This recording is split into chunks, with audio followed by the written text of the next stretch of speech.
Now let us detail the next or the other important terms related to genetics. हमने यहाँ पर basic terms के बारे में डिटेल करना था, पर उसमें एक छोटी सी बात भूल गई थी। जीन टर्म जो हैंसन ने प्रपोज किया था, ये मैंने आपको इंट्रोडक्शन में बताया था, मगर मेंडल जीन्स को जीन नाम से नहीं जानते थे, वो उसे फैक्टर बुलाते थे। फैक्टर माने एक special unit. So let us right कि मेंडल इसे फैक्टर बोलते थे और फैक्टर का मतलब था एक स्पेशल यूनिट। एक स्पेशल यूनिट माने एक इकाई, एक छोटा सा यूनिट, कोई एक स्पेशल सी चीज, एक स्पेशल सा यूनिट, जिसे वो डिस्क्रीट यूनिट बोलते थे। डिस्क्रीट यूनिट मतलब स्पेशल यूनिट। तो मेंडल ने जीन को जीन नहीं बल्कि फैक्टर बुलाया था। उस समय जीन टर्म आया नहीं था, बाद में जोहानसन नाम के साइंटिस्ट ने प्रपोज किया था। जबकि मेंडल इसको क्या बोलते थे? फैक्टर। उन्हें लगता था कि कोई ऐसी चीज है, और वो चीज क्या है? वो है फैक्टर, जो पेरेंट से नेक्स्ट जनरेशन तक कैरेक्टर्स के इनहेरिटेंस के लिए रिस्पॉन्सिबल है। कैरेक्टर्स ट्रांसफर होते हैं इसी फैक्टर के फॉर्म में, और यही फैक्टर कैरेक्टर्स को कंट्रोल करता है, ऑर्गेनिज्म को कंट्रोल करता है। Anyways, let us talk about next terms, homozygous. हमने पढ़ा कि जो जीन्स होती हैं उसके डिफरेंट फॉर्म्स होते हैं। एक ही जीन के दो डिफरेंट फॉर्म्स या दो से ज्यादा डिफरेंट फॉर्म्स हो सकते हैं, और वो डिफरेंट फॉर्म्स कहलाते हैं एलील्स। अब होमोजाइगस का क्या मतलब है? होमो का मतलब होता है सेम, जाइगस का मतलब जाइगोसिटी। यहाँ पर होमो मतलब सेम है, और जाइगस का मतलब है कि उसमें सेम टाइप की एलील्स प्रेजेंट हो। अगर किसी ऑर्गेनिज्म में किसी भी कैरेक्टर के लिए सेम टाइप की एलील्स प्रेजेंट हो तो उसे हम कहते हैं होमोजाइगस। और अगर किसी ऑर्गेनिज्म में किसी कैरेक्टर के लिए डिफरेंट टाइप की एलील्स प्रेजेंट हो तो वो कहलाता है हेटेरोजाइगस, माने होमो का उल्टा। पर आप इसे एग्जांपल से ज्यादा बेटर समझ पाओगे। बट इन जनरल होमोजाइगस का मतलब किसी कैरेक्टर के लिए सेम जीन्स का प्रेजेंट होना। एग्जांपल, हाइट की बात कर लीजिए फिर से। किसी ऑर्गेनिज्म की हाइट टॉल है और किसी ऑर्गेनिज्म की हाइट डॉर्फ है। टॉल माने वो लंबा है, डॉर्फ माने वो नाटा है या फिर बौना है।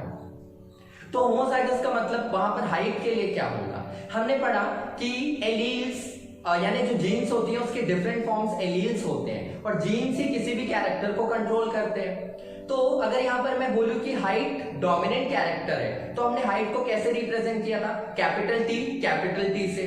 और डॉर्फ को किससे रिप्रेजेंट किया था? लोअर केस टी यानी स्मॉल टी से। तो अगर मैं यहाँ पर एग्जांपल लिखूं, होमोजाइगस का मतलब है that there are same alleles for some character, same pair of alleles और same alleles for a character. किसी कैरेक्टर के लिए सेम एलील प्रेजेंट हो तो that condition is known as homozygous condition. Example के लिए अगर हम लोग हाइट की बात करें, फिर से हाइट, तो हाइट में अपन ने पढ़ा दो पॉसिबिलिटी है, टॉल एंड डॉर्फ। जिसमें टॉल को हमने किससे दिखा था? क्योंकि टॉल एक डोमिनेंट ट्रेट था, हमने टॉल को दिखा था कैपिटल टी से, और डॉर्फ एक रिसेसिव ट्रेट है, तो डॉर्फ को हमने दिखाया था स्मॉल टी से। तो यहाँ पर इसका क्या मतलब है? देखो, यहाँ पर दोनों कैपिटल टी है टॉल में, और डॉर्फ में दोनों स्मॉल टी है, इसका मतलब होमोजाइगस। एक और एग्जांपल ले लो, फ्लावर, जैसे हमने फ्लावर कलर लिया था। आप कोई भी एग्जांपल ले सकते हो। आप स्टेम हाइट ले चुके हो, यहाँ पर आप फ्लावर की पोजीशन ले सकते हो, सीड का कलर ले सकते हो, किसी और ह्यूमन में ले लो, जैसे स्किन कलर ले लो। स्किन कलर किसी का फेयर होता है, किसी का कम फेयर होता है, किसी का डार्क होता है। तो मान लो अगर मैं स्किन कलर की बात करूं, यहाँ पर मान लो हमने यहाँ पर ले लिया स्किन कलर।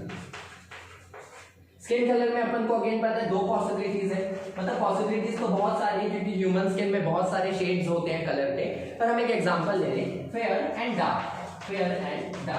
तो यहाँ पर फेयर को आप अगर मान लो कि फेयर जो है वो रिसेसिव ट्रेट है और डार्क जो है वो डोमिनेंट ट्रेट है, या उल्टा भी कर सकते हो। हमने बोला फेयर डोमिनेंट ट्रेट है और डार्क रिसेसिव ट्रेट है, तो जो भी डोमिनेंट है उसको आप कैपिटल अल्फाबेट से दिखाओगे। एग्जांपल, फेयर को मैं दिखा दूं कैपिटल एफ से, मान लो फेयर डोमिनेंट है, और डार्क को मैं कैसे दिखाऊंगा? फिर डी तो यूज नहीं करूंगा ना, क्योंकि जिस अल्फाबेट से हम लोग डोमिनेंट को दिखा रहे हैं उसी को लोअर केस में रिसेसिव को उसी अल्फाबेट से लोअर केस में दिखाना है। तो यहाँ पर मैं लिख सकता हूँ स्मॉल एफ। तो यहाँ पर देखो small F capital F fair के लिए एंड स्मॉल एफ डार्क के लिए। तो ये दोनों कंडीशन में देखो सेम एलील्स प्रेजेंट है। डार्क के लिए स्मॉल एफ और फेयर के लिए कैपिटल एफ। तो ये कैसी कंडीशन है? होमोजाइगस, यानी किसी कैरेक्टर के लिए सेम एलील्स प्रेजेंट हो। जैसे कैपिटल टी, कैपिटल एफ। अगर मान लो ये ऐसा होता कि एक कैपिटल टी होता एक स्मॉल टी होता, तो फिर वो कैसा कहलाता है? Heterozygous. So let us consider that also. ये पूरा हमने होमोजाइगस के लिए किया। लेट अस कंसीडर ई में मैं लिख दे रहा हूं हेटेरोजाइगस। तो देखो हेटेरो का मतलब होता है डिफरेंट एंड जाइगस माने जाइगोसिटी, मतलब डिफरेंट एलील्स। अब सेम एलील नहीं होगी, हेटेरो माने डिफरेंट। यहाँ पे मैं लिख देता हूँ, होमो का मतलब होता है सेम कहीं पर भी, और हेटेरो का मतलब होता है डिफरेंट।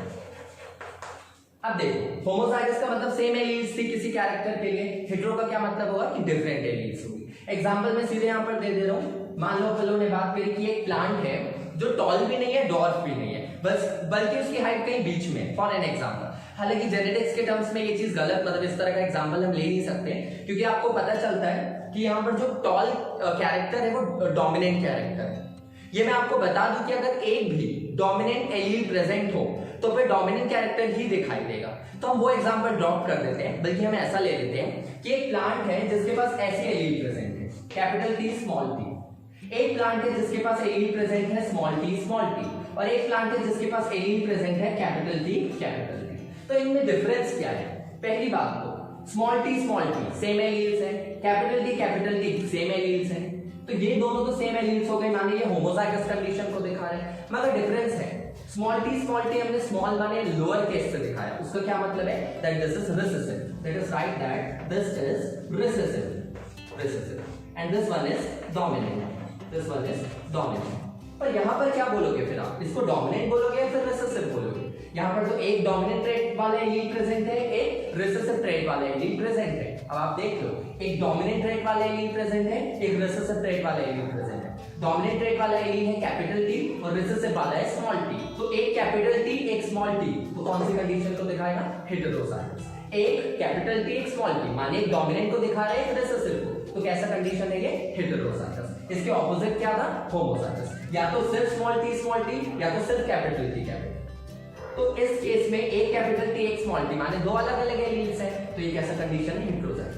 मगर अब आप ये सोचो कि स्मॉल टी तो रिसेसिव को दिखा रहा था और कैपिटल टी डोमिनेंट, जिसमें कैपिटल टी वाली हाइट कैसी थी? टॉल, और स्मॉल टी वाली कैसी थी? डॉर्फ, यानी नाटा पौधा। इस केस में कैपिटल टी में पौधा कैसा होगा? लंबा। लेकिन इस केस में क्या होगा?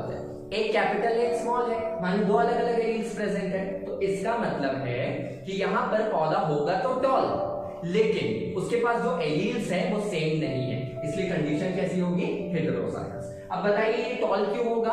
क्योंकि मैंने आपको अभी बताया एक भी डोमिनेंट ट्रेट अगर प्रेजेंट है तो एक भी डोमिनेंट एलील अगर प्रेजेंट है तो डोमिनेंट कैरेक्टर ही एक्सप्रेस होगा। मैं आपको इसमें एक और एग्जांपल बता देता हूं। हमने यहाँ पर स्किन कलर लिया था, फेयर एंड डार्क। अगर मान लो कि किसी के पास एलील है, capital F and small F, तो यहाँ पर एक कैपिटल एफ है एक स्मॉल एफ है। कैपिटल एफ डोमिनेंट एलील है जबकि स्मॉल एफ रिसेसिव एलील है। तो इस केस में ऑर्गेनिज्म कैसा होगा? इंसान की अगर बात करें तो वो फेयर होगा या फिर डार्क होगा? तो ऑब्वियसली वो फेयर होगा। रीजन, यहाँ पर एक कैपिटल एफ प्रेजेंट है, और एक कैपिटल एफ का क्या मतलब है कि यहाँ पर कैपिटल एफ डोमिनेंट एलील है। कैपिटल एफ किसको दिखा रहा था? फेयरनेस को। क्योंकि कैपिटल एफ डोमिनेंट एलील है तो ऑब्वियसली यहाँ पर क्योंकि एक डोमिनेंट एलील प्रेजेंट है, कौन सा कैरेक्टर एक्सप्रेस होगा? Dominant character. So this is how we understand the concept of alleles and homozygous and heterozygous condition.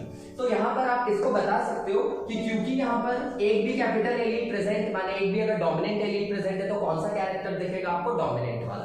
तो we can call it as homozygous, sorry this is heterozygous, so sorry, heterozygous, क्योंकि एक allele capital T है small T है, दो अलग अलग alleles यहाँ पर प्रेजेंट है, तो कंडीशन कैसी होगी? हेटेरोजाइगस होगी। मगर ऑर्गेनिज्म कैसा होगा? Organism would be heterozygous tall. तो ये ऐसा क्यों हुआ? क्योंकि एक डोमिनेंट एलील प्रेजेंट है। नेक्स्ट टर्म हम अगले वीडियो लेक्चर में डिटेल करेंगे।